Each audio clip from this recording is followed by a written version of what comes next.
So I almost forgot I was doing this. It is now March 8th, 2017, and a lot has happened.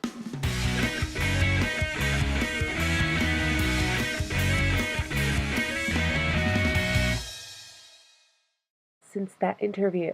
So I didn't get the job, and I went on tons of more interviews since then. One interesting thing I did do was, I think it was in like November, I had this phone conversation with like my mom's friend's friend or something like that about the publishing industry, and she like absolutely steamrolled me. Like I was broken by the end of the conversation. One good thing that came out of it was that she did eventually, after steamrolling me without knowing anything about me, was that she recommended a few different places to look for jobs that I hadn't been looking. After a phone conversation, I got an email from her like a day later saying, hey, I think there's a position at this company called Pear by the book. You should apply for it. It's an internship.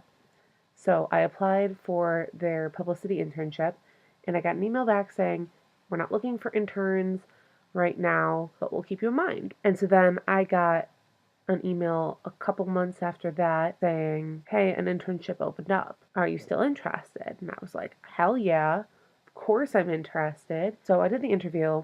They really liked me, but they decided they didn't actually need that second intern. But the people who own Pear by the book also own this magazine called Texas Lifestyle Magazine. They offered me an editorial internship with them. So I took it. About 3 weeks in, they sent me an email saying a social media contractor position has opened up at Pear by the book.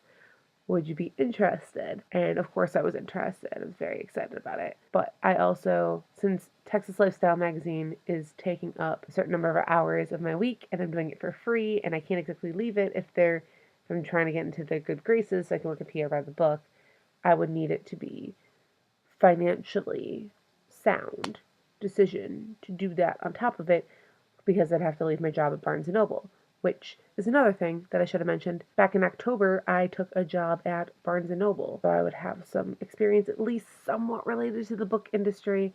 It was only supposed to be a seasonal position, but they kept me on. I'm currently working part-time at Barnes & Noble, about 30-ish hours a week, and then I'm working 15 hours a week at Texas Lifestyle. So I'm working 45 hours a week-ish. It's a little exhausting, especially since I'm doing Merry Maidens on top of it. Plus, I like to go dancing and sleep and cook and eat and other basic life functions. So I'm inching my way closer to the industry. Oh, and I was very, very excited that the first article they asked me to write for the magazine was a book review. So I got to read a book that hasn't come out yet and write a review of it, and it was very exciting, and I really actually ended up liking the book, which I was happy about because I would have not known what to do if I did not like the book.